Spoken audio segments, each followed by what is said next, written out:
Hi guys, and welcome back to the Hot Seat. I am your host, Priscilla, and that was just very different from what we've always had on the show. Very different energy, and I love it. I love meeting new people, seeing what talents they can bring here in studio. We're going to switch total gears to another row of entertainment. Now we're going to go into the movie and film version of entertainment here in Las Vegas, because we have so much to offer.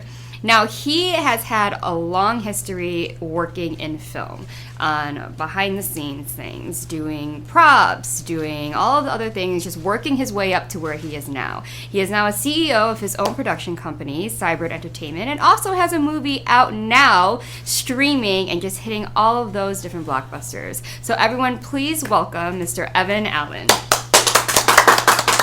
Hello, thank you so much for coming. Love the hair, love everything about this, love the shirt. Thanks for having me back. Of course. So first, congratulations. We obviously have your trailer running for Six Wheels from Hell, right? Yeah. Which is your recent movie that you have that premiered. So congrats on that. Thank you very We're much. going to talk all about that. So first and foremost, you have a long history of film. You've been working in film in different areas for a long time. Yes. Correct? And you're from Canada. Yeah. Right? Vancouver area. Yes. So tell everyone the story of how film became your life and how it brought you to Las Vegas. I always wanted to work in the film and music industry. I was gonna go to one of those big fancy film schools in Vancouver, and my uncle convinced me not to. He said, "Go to this film camp on a little island, and they teach you how to make a movie in a week." And so I did that, and I ended up going back for an entire summer, and I did course after course after course, and I did some music courses as well. So basically, my only film education was 2 months long, and then I applied. I sent this really cool resume with the graphics and boxes and everything off to Vancouver to a show called Dark Angel, which was James Cameron television show starring Jessica Alba, and I got a phone call almost instantly. But I still had to finish a bit of my schooling, so I was like, oh, I can't come quite yet. So then I went over there for a couple of weeks, and then they're like, oh, we don't have a spot for you now. So I'm like, oh man, right? And then I phoned a volunteer today. The phone rang in 3 minutes. Then I did my volunteer day, and I was terrible. It was so bad. It was freezing. I had mittens with no fingers. I had no idea what I was doing. They hired me as a production assistant. I didn't even know what it was. But I was I did the work, and they kept me going. The ALM at the time was named John Dreyer. And he kept calling me, and then I trained, and everything else I learned was on set from other people. Yeah. Being on set actually teaches you a lot of different things, even if you're just observing. Right, and PAs kind of are everyone kind of has that experience. You're just thrown in, there's about 10 of you, right? They just kind of send you, and you're just I don't know what I'm doing today. I'm just running around. But you learn a lot, even as an actor. Every set's different, right? Oh, yeah. People are different, and how people operate is different. So I think a lot of that you can go through training, but you've learned through experience. Absolutely. And it kind of catapulted you into where you are now. So from there, I was in locations department for about 5 years. And then I had a little issue with the Directors Guild of Canada. I had a signature from the wrong person, and then they booted me. They kicked me out after 5 years. So it was but it was a good thing, I think, because instead of going the assistant director route, I ended up jumping into props with a prop master named Ron McCall. And I absolutely loved the department. So I volunteered 2 weeks on a film, and that got me going. And then Ron left to go film another movie, and then all of a sudden I ended up taking over for him. At the time he was doing the truck props, and I did that, and then all of a sudden, a few shows later, I'm a prop master. With my own truck and my own crew, and calling the shots. Hiring whoever I wanted to. I absolutely loved it. Amazing. Yeah. So then you kind of ended up in Vegas, right? Yep. And then you decided to open up your own production company. That's correct. There's a few things in between. When I moved here back in 2008, I believe, it's been 15, 16 years, I would still go back to Canada and make a movie here and then. And then I had an onset injury, so I recovered in Vegas. And I loved it here so much that I ended up staying. To go back and forth. And then after I had my son, I took a lot of time off of film and television. because it was, at one point we were back in Canada for a short period of time. There was about, we did 3 movies a week in a row, and I did not see my son until Sunday. Mm. And he was literally living at the babysitter's house. And then after that, I came back to Vegas, and I kind of took a lot of time off. But we also bought a film school, the same one that I went to. So we ended up running that for 5 years in Canada. But then kind of 3.5 years into it, the pandemic happened. Yeah. So we kind of had to give that up. But then once everything shut down for COVID, PUA money started coming in. Everyone had nothing but time on their hands. So they were...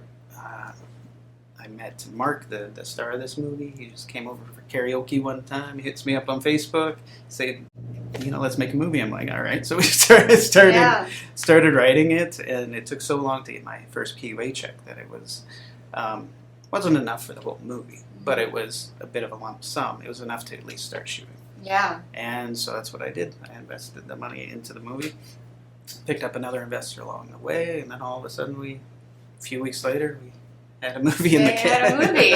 Literally, every person's dream is trying to get enough to just have it become an actual thing, post-production, right? Mm-hmm. But I love that you never kind of gave up on film. You still kept your feet wet within film, whether it be having your school, right? Doing all of those things while obviously raising your son, which I applaud you for. And then you just started, you're just like, I'm just going to figure it out. Every day's a new day. And somehow you have been someone where you're just like, we'll see. And you ended up being like 2 weeks later, there you are. You're meant to be where you are. Yeah. So 6 Wheels from Hell, this is a movie that you're promoting currently. Mm-hmm. So tell us a little bit about it. I know it's a horror, it's a suspense, right? Like the trucker has some crazy stuff going on in the back of his truck, right? Yep. Tell us the inspiration behind this film. I actually had the idea in my head 15, 20 years ago. Oh, and once I met Mark, this stunt guy from LA, I mean, he's in Texas now doing his own stunt school and things like that. But extreme force stunts. He kind of inspired the character because he just looked like a trucker. And, he's in Texas right now, so that's kind of where I based the character was from Texas. It's a crazy truck driver with a torture chamber in the back of his murder bus. And, we filmed up at Nelson Ghost Town. Originally it was 18 Wheels from Hell. And we couldn't really find a semi. They were so expensive to rent at the time because they were the only people working. And during the pandemic was all the truckers delivering goods all over the place. So we could not really find a semi. But then when we were up in Nelson Ghost Town, they had all these crazy vehicles all over the property. And we found this murder bus. And we're like, does that thing run? And they're like, oh yeah, let me start it up for you. Really? They run? Mark jumped right in it. Tony, the guy that owns Nelson Ghost Town, he gave him a little lesson, and then Mark was driving that thing around. It was awesome. Yeah, that's amazing. I didn't know those cars ran up there because they sit out there all day in the heat. People took photo shoots and touch it and stuff. Yeah, it's still up there. You can go visit the murder bus. Amazing. And so right now, I know that you're getting it on streaming platforms. I know Vudu is one of them, correct? Is it up? Yes, on August 4th it was released. It's on Vudu, Spectrum, DirecTV, Screambox, and Hoopla. Wow. Yeah. Look at you. You're going for 0 to 100. You're like, okay, we're not going to stop at 1. We're going to get it everywhere. But absolutely amazing. How was the process for you? I know it's just kind of like post-pandemic, you're kind of getting your feet wet. This is like one of your first feature films that you're like, okay, well, we're going to see. It is, are you prepared to do more? Was it great? Yeah, this was our first of hopefully many. We kind of had to wait for this one to get out there, so we can show the world that we have a finished product. So depending if we crowdfund or if we try to find investors, we can show them the finished product, show them that it's distributed around the world, and that we can go. So currently I have 14 feature films written, ready to go. Wow. It's a possibility that working with one of our producers' cousins in Thailand, that they want to make a film over there. So we just wrote a film. I'm not going to say too much about it, just in case. I don't want to jinx it. Because these things, sometimes they come to fruition, sometimes they don't. But if all goes well, hopefully we'll be in Thailand for the next one, and then come back to Vegas and do a bunch more here. So, Amazing. yeah. And so, what is your goal with Cybrid Entertainment? Obviously, apart from making feature films, are you trying to be someone huge in Vegas? Do you want to just also become something huge around the country, around the world? Do you want to focus only on films, or are you looking more so doing everything, documentaries, commercial, stuff like that? I think personally, Mhm. I prefer feature films myself. I like watching documentaries and things like that, but they don't interest me as a filmmaker. Yeah. I tried a little bit in a reality show in Vegas here. It didn't go, but sometimes those things happen. And It's a lot. Reality TV is a lot. and then I realized that wasn't my thing either. Yeah. So I think I just want to stick with the feature films and see what happens. Mostly horror, but we'll branch off into other things eventually. I was just going to ask, what kind of is that? Obviously, now horror is your thing, but is that kind of what you always lean more towards, or is that just kind of what always comes to you idea-wise? Is mostly horror stories? Yeah, mostly. Love watching comedy, so I always throw some funny moments in the movies as well. And there are a couple other scripts that I have that are leaning more towards the comedy than the horror. And another one that's more of like a Tomb Raider kind of action film, things like that, with a little horror. I love it. I love how hardworking you are, because obviously a lot of people are like, oh my god, I've been writing the same script for about 10 years. I don't know. I can't focus on one. But you're like, I have 14 written. They're just waiting. Like anyone. Well, that's what I figure. And I write them with budget in mind, to try to keep the budget as low as possible. Some of them are really high budget, and some of them are lower, some of them are middle. So when it comes time to be able to shoot something, maybe we can only shoot something on a super low budget. Maybe we can do something a little higher. I'll have the option. Well, I got this script, or this script. Which one should we do? Right. But you're ready though. You're sitting there like, I'm ready. And I love that. I 100% respect people that are 100% here for it.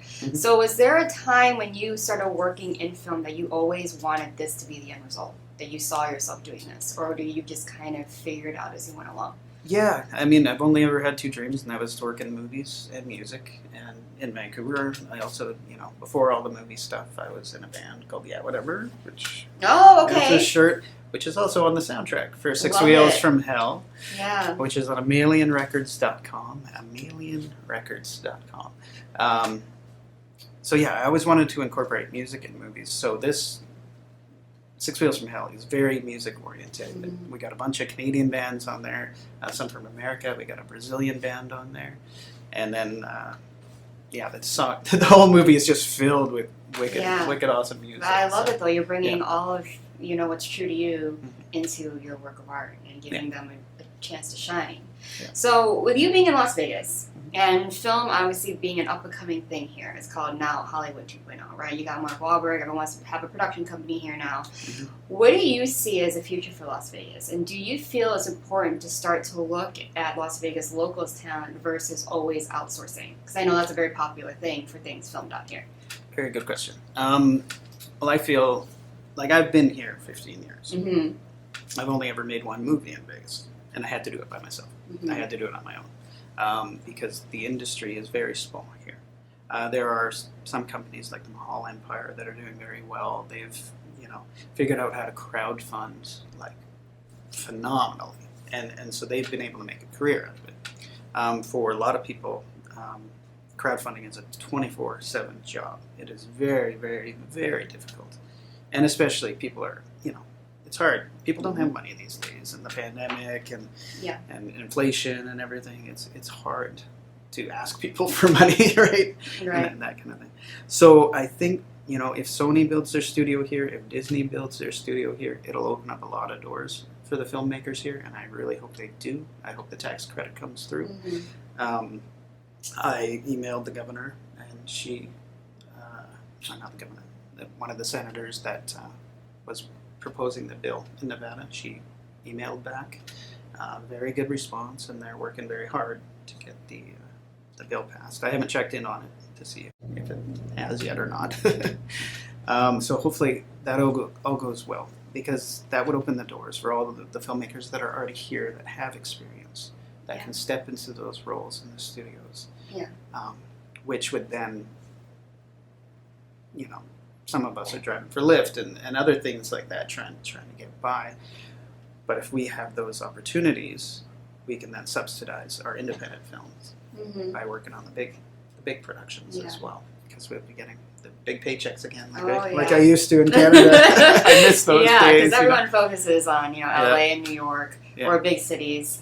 And they don't like to look what's here because they just go on the assumption of what Vegas has, right? What it's like, oh, we're not going to find anything here, so they don't even try, right? So they always outsource. And as someone who is in film and as a trained actor, it's kind of like, well, I love living here. I don't want to just go somewhere hoping to be now one in a million fish in a pond. Right. Like I would love to kind of see things have opportunity for us who.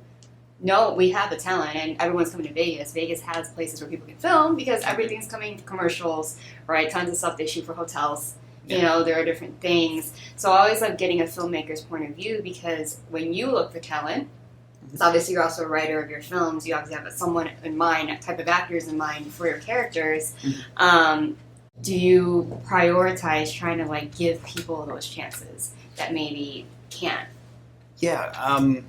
Well, in my film, besides Mark, the main actor, who was mostly a stunt guy in a lot of other films in Hollywood before he moved to Texas, all the 4 lead teenagers, their first time films, they had kind of had Cirque du Soleil background, martial arts backgrounds, things like that. So they've had training kind of in film, but not in film. Yeah. And they just knocked it out of the park. And then some of the other actors were just people that haven't had the opportunity. One was my karaoke host, Matthew Woodward, but he, did a lot of acting in school and training for it and things like that. And this was the first opportunity. Well, he's done some award-winning short films and things like that. But he, was able to step into one of the roles. And then some of the other people were just my karaoke buddies, because they're like, oh, I'd love to be in a movie, and they were just so good. And there's so much talent here, untapped talent. And there's lots that have had quite a bit of film experience, like Mindy Gilkerson.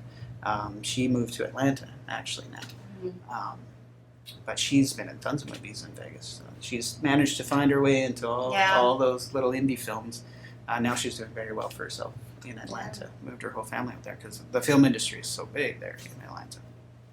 So we're hoping that the tax credit comes through and that Vegas becomes a hub. Yeah, because all of us that live here don't kind of want to move. We would have moved, but we stay here. So we're like, no, why do we have to constantly go everywhere? We want to have our own community because everyone's profiting in different ways, right? Business, live entertainment, all those other things. Why can't film be a thing? So that's why I'm always like, I'm really patient. I'm going to wait. I'm going to do what I'm going to do now, but I know we're made for more, right? It's that thing where, I see it coming in a very near future. Not like a 10-year thing. I feel like within the next 2 to 5 years, it's going to be...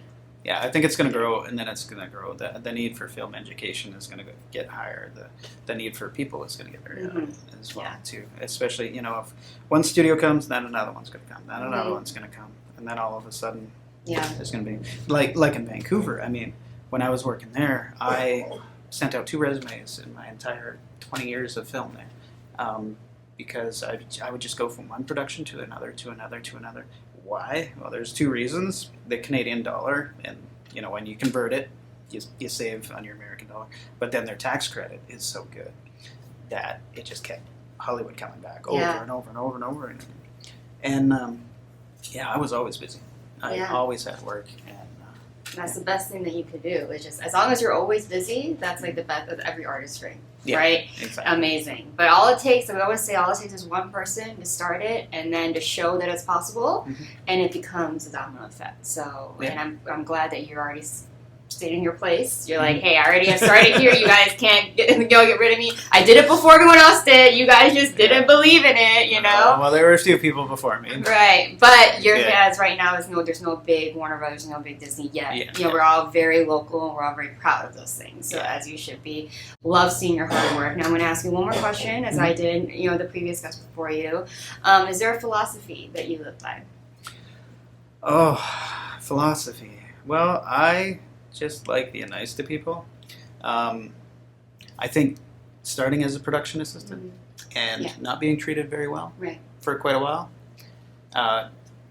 made me respect other people on set, no matter what their job is. Yeah. Every single job is important. Doesn't matter if you're the director, the actor, sound, all of it doesn't work unless everyone's working together. So it's just like the filming is a community. Your set is a community, and yeah, I don't know. I have a lot of fun on my sets. Yeah, love to see that. There's always high stress. All sets. There's always all energies, personalities everywhere.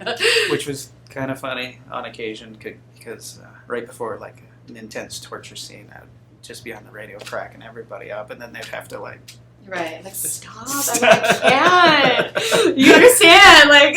Yeah. But absolutely amazing. Thank you so much for being on here. Everyone, go stream Six Wheels from Hell. Absolutely great energy, a hard worker, big dreams, and you're chasing them every step of the way, and just being kind while you do it. Like your energy is so mellow, like you know, like he's just here because he loves film, and that's what I love. And people really genuinely love what they do, and it's just for the sake of the craft instead of the recognition and what they get from it. You know, you're chasing the craft where you can contribute versus the result. You know, you see a lot of people that are like, no, I just want to be a star. So they just skip 20 steps, right? It builds character when you work for what you have, and he obviously has. So thank you so much. I love this energy. Please talk about where they can find you, what social media. Okay. Do you accept resumes and headshots from maybe people that are... Oh, yeah. You can email me directly at evanallendirector@gmail.com. Our website is cybridentertainment.com, which is CYBRID. Entertainment.com. We have a lot of merch for the movie now at cybridentertainment.com/shop. You can get the graphic novel, you can get the shooting script on Amazon Books, and of course the movie is streaming all over on those 5 different streaming services. A businessman. We love to see it. Well, I got to make some money back so we can go make another movie, right? Yeah, exactly. That's all it's for, the art. But we love to see it. We love your contribution, and you're only going to make it big. I'm glad that you're here. Oh my God. I'm like, oh my God, he's so big. He's sitting here on my show. But thank you so much for coming. I know it's not your first time on a social media show, so thank you for coming back. But everyone, Evan Allen, a round of applause for him. Check him out. Local actors, hit him up. All right. Can everyone support their show, please? Exactly. And everyone, please support his movie. I know we're going to have a feature on the other show called Spotlight coming up next week where they're going to review the amazing movie by the amazing Evan Allen. So make sure to look out for that as well. And, yeah. Thank you very much. Thank you.